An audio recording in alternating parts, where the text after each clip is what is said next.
I'm Ryan Betson. I'm Josh Saunders. We are the Pop Culturists, and we're here to begin our review in progress of Persona 5. Yeah, this game is way too huge to actually have a review on it in the time that we can spend. See, with it. I tried really goddamn hard to get it done in a week, so we could do a timely review.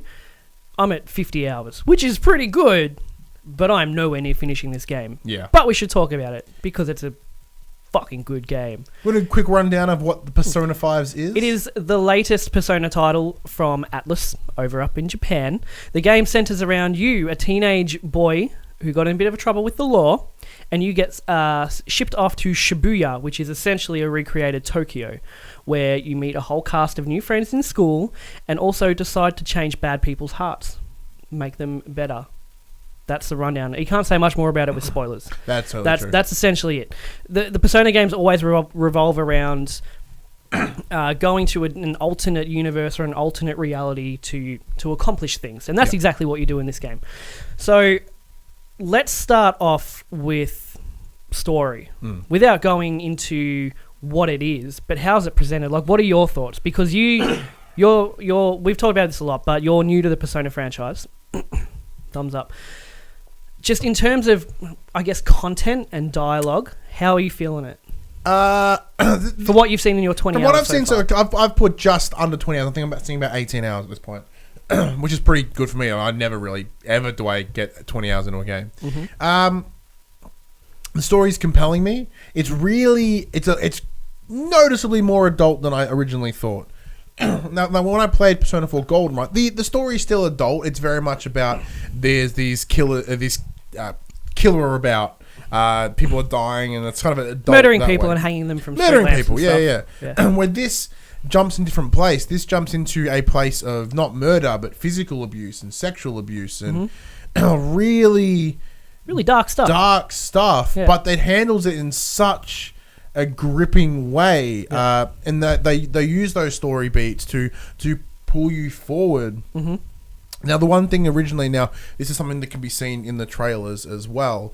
It's not really touching on spoilers, but there's one of the key villains they show in the trailer is a guy named Kamoshida, who is the gym teacher of the school, and it looks as if he's not a nice guy. He's not a nice guy. He's doing bad guy things. And it sort of tries to set him up as what would be the big bad, but it turns out this game is way too huge for him to be just the big bad. Oh, he was just a one-off bad guy. Which, mind you, a one-off bad guy took him 12 hours. Yeah, which is more than nearly any other game out there. So it started like that first bad guy, Kamoshida, it's handled so well. You know, you're up here with it. You know, you're so invested in the story and all this stuff's happening. You're like, oh, I can't wait to get through it. And then the next couple of palaces... The palaces are... Dungeons. The dungeons you go to when you target a bad guy, you go to their palace to change their heart, to change their ways. It's a manifestation of their innermost desires. Dark desires. Yeah, that's the key word, the dark desires. So, you go to his palace, you beat him, and you're buzzing really high. Now, the next few palaces, I'm up to 4. In terms of how bad these guys are, they are bad guys, but it pulls it down a bit in terms of how bad they are and kind of the repercussions of what they're doing. But I think it's more, the first palace is kind of like, here it is, here's what you do, figure it out as you go. And then the next few are like, okay, I'm working out the beats now.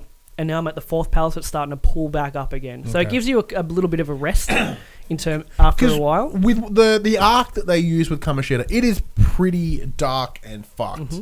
So... it's nice to sort of pull back, because I'm just in the process of working on that second palace now. Now, I thought going into the second one, I was thinking, it's not quite really hitting me as hard, but every palace has a big surprise to it, and something you don't see coming. So even the second palace, I was like, I got it, I understand what's going on, this dude's bad, I'm going to go beat him. And then towards the end of it, it kind of goes... bam, and you go, oh, fuck. Like, that hit me in a way I did not expect that to go. One of the big...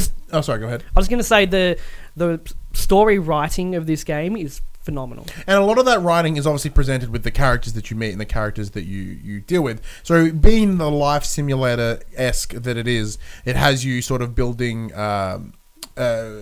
relationships and friendships with particular characters. Because the stronger your friendships with these people, the stronger your persona or your monster version of you in the alternate reality are. So it's by it's benefiting you by being friendly with these people in the whole big push of the game. But these characters you deal with are quite compelling, and from mind you, when I say they're unique, I consider them unique, but they do have very similar traits to previous Persona games. The characters all kind of hit the typical anime tropes. You know, you got your punk guy, your bubbly girl, your sucky up schoolgirl, your hacker. Like, they all fit a certain category, but none of their personalities overlap in any way. And they're all very unique, and they all have their own story for you to explore, which, from what I've found so far, are all quite fascinating and really well written by themselves. In terms of what they can bring to you in battle, there are people that you can have a relationship with, a social link with, that aren't part of your team of Phantom Thieves. They'll never join you in the alternate reality. It still benefits you. For example, I have a social link with a girl who plays shogi, which is essentially, I guess it's like chess in Japan.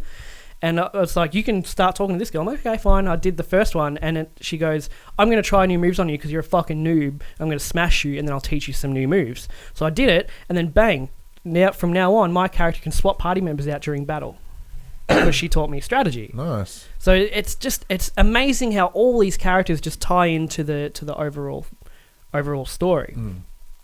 But going into the palaces and all that's only half of what you do. The rest of it is social links and just hanging out around Tokyo. Shibuya. And developing your characters. So from the day to day, you go to school and you go to classes. Now, as I mentioned previously, I thought the class would be a bit more interactive. Normally it's answering a question once every couple of days sort of thing, which is fine.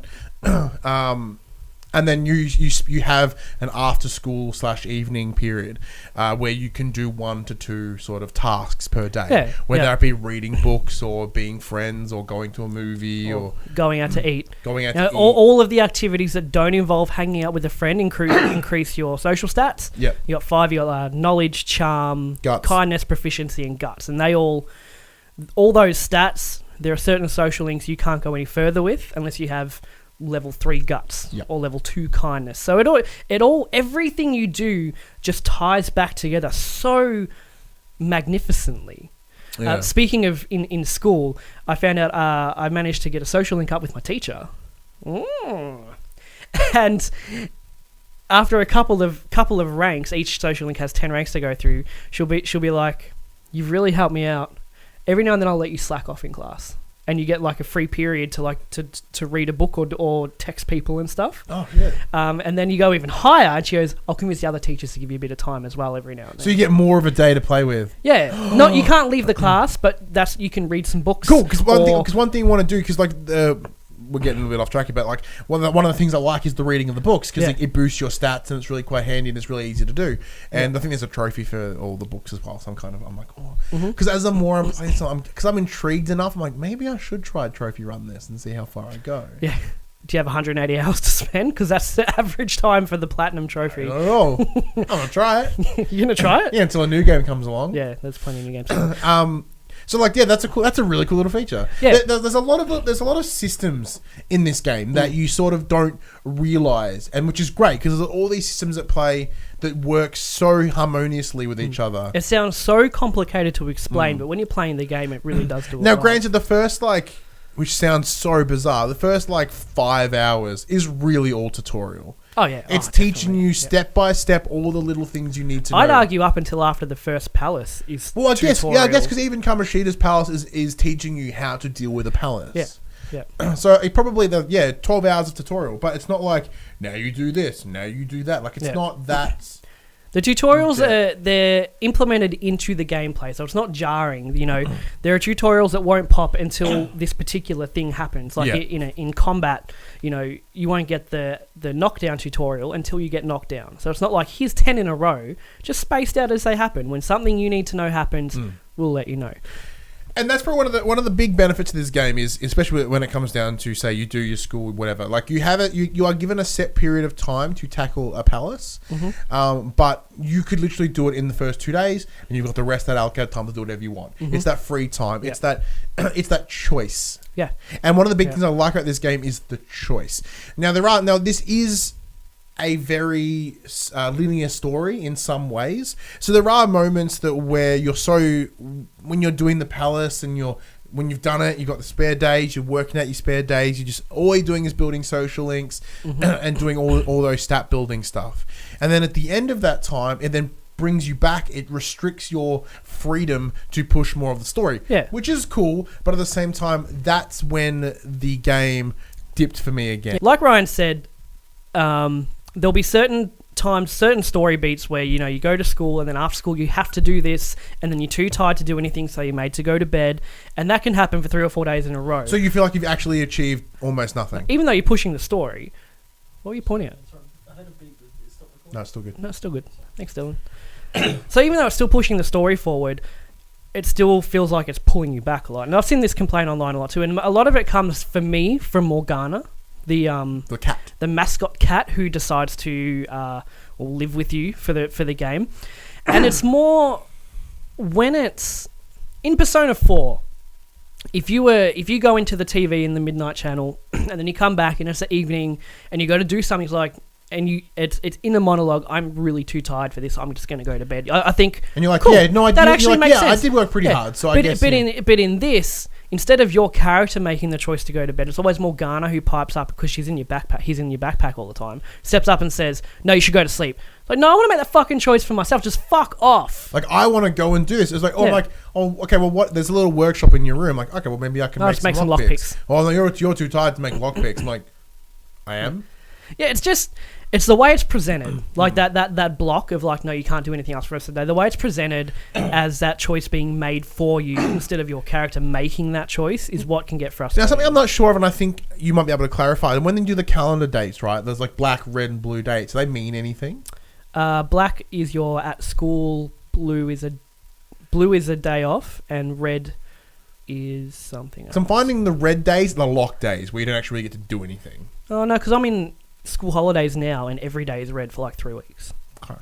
So I don't know. It means something. Black is definitely school. Okay. Or something. But that's my only negative. That's it. That's true. Other than that, there's not really much negative that's sort of doing it like... I guess that would make it all... Pacing is sometimes a bit... Nah. Yeah, the only... So that negative comes from, hey, you're taking me away from all the other good things. Yeah.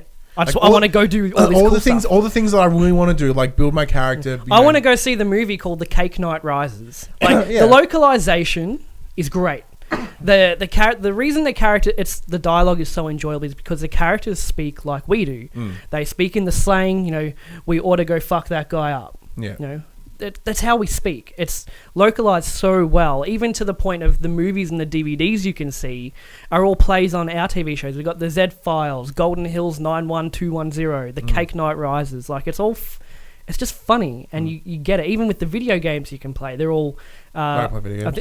I think it's called Aisle Fighter instead of Street Fighter or something like that. Like, it's just localized so well, which makes the characters so much more enjoyable to listen to. Yeah, look, very rarely can a game get me. Outside of like Harvest Moon, which is oddly Japanese as well, and Life Simulator. Maybe that's the catch. That's the hook. I like life simulators. So very rarely do I even get the opportunity to spend as much time as I am with Persona. So credit to my wife for letting me fucking do it. Surely it's enjoyable enough for her to watch you play. No, she doesn't care. Oh, doesn't get Stargate. Damn, Millie. She's rewatching Stargate, so she's like, whatever, I'm watching Stargate. I'm like, I don't get Stargate. And she's like, we're cool. Yeah. You do you. Yeah, you do you, girl. I'm like, yeah. So like I've been out, and because we've had this nice little lull period towards the end of March, early April. So I've been able to spend some time with it, and I'm really enjoying it. Like, well, initially, I actively, when I come home, I'm like, I actively want to play. Yeah, because initially when we did our stream, you kind of said, I'll at least get through the first palace, so I've got a good idea. Yeah, and I'll probably leave it there. Literally 5 hours ago. Yeah, but now you finish the first palace, and you're like, I'm going to keep playing. Yeah, because I got that free period. I got that period of free time where I could just look at building my character, building my relationships, and that's what got me. Yeah. So the last thing I want to talk about is the combat. In the palaces, you fight shadows, which are bad guys, which are personas, which you can get the game's named after it, which you can fight and take control of, and they fight for you.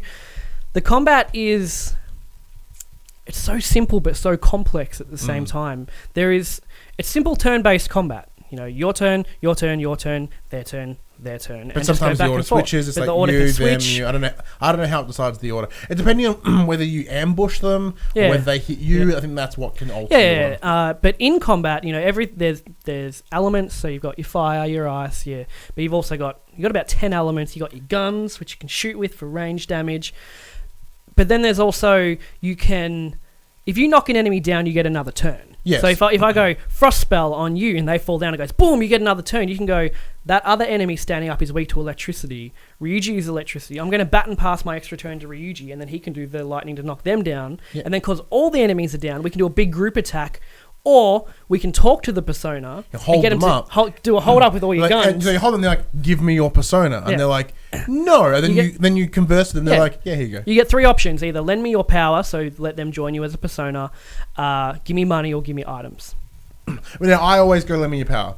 Because If I don't have it, I'll definitely go. yeah, lend me because your I power. want to get the persona. Like that's the Pokemon of it. It's like Yeah. I want all the personas, But and then you fuse them to make new personas. yeah, so you're fusing in a place called the Velvet Room, which is a running staple through the franchise, and Igor, also a running staple through the franchise, voice not included. That's changed.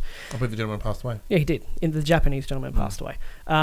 He gives you means to fuse personas, to do other things with personas. You unlock. There's a surprising amount of different things you can do in that room that unlock later on that you wouldn't have seen yet. Okay. But you get probably 5 different options in that room. You can fuse, and there's other things you can do too. I won't say, don't want to spoil it for you because they're all really cool. But that room's dark, man. Like how you fuse personas. It's in the trailer. Literally execute them. Little guillotine execute them. Now also making an appearance in the Velvet Room, an electric chair, a chainsaw, a gallows, all having different effects on your personas. So it's not as simple as just getting them and using them. I had a full roster of 12 personas that were meh, and after about 15 minutes of fucking around in the Velvet Room, I had 2 fucking awesome personas. Yeah. You fuse them and you give them that and that and that, and you just build them up. Has that collectible element to it. But all of that is just complemented by the style. Now, you were saying that after coming off games like Ghost Recon and Horizon, it's a bit jarring in terms of visual style. 100%. The point still stands. I don't find it as visually stunning as, say, Horizon or even Ghost Recon or like Uncharted, right? Like those games are realistically visually stunning, but this. Like the easy way to explain it, that these games were stunning. This game has style, flair.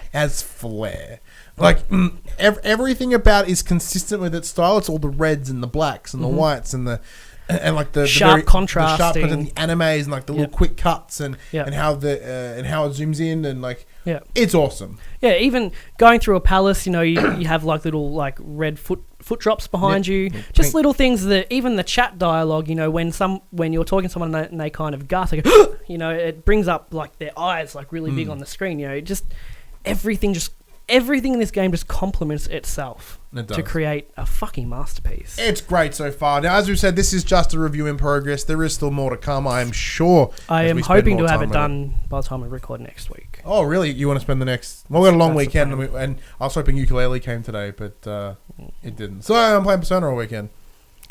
Are we going to rate it at this point? if you were to review it now, what would you give it? 4.5, because of the pacing so far is a bit meh, with it Morgana pulling you back. I would give it closer to a 5 as Dylan munches cheese over there. I'd give it closer to a 5 if I could, but we go off a 0.5 system. Yep. So 4.5. I was going to say about a 4. Yep. Because the pacing kind of throws me off a little bit as Sam as well. Everything out about it is really solid. Probably giving it a 4 only because I don't know where it'll go. This game is so huge, it could go anywhere. I'm at 50 hours, I don't know where it's going. Exactly. So whether that ending is satisfying or meh. Yeah. I'm leaving Wiggle Room. You're leaving Wiggle Room. Yeah, I'm Ryan Betson. I'm Josh Saunders. That's our review in progress of Persona 5. What have you thought about it? I guarantee you've not finished it either. But if you have, comment below. Let us know. Well, it's some people that have. See, I hate doing review in progress, but what else are we meant to do? Like, how else? What else are we supposed to do? Talk about this game? Like I love this game too much that I can't give it a full review without finishing it. I've got to give it its proper dues. I want to give it as much time as I physically can. Yeah. That's the plan anyway. But yeah, let us know what you think of Persona 5. Comments below and stuff.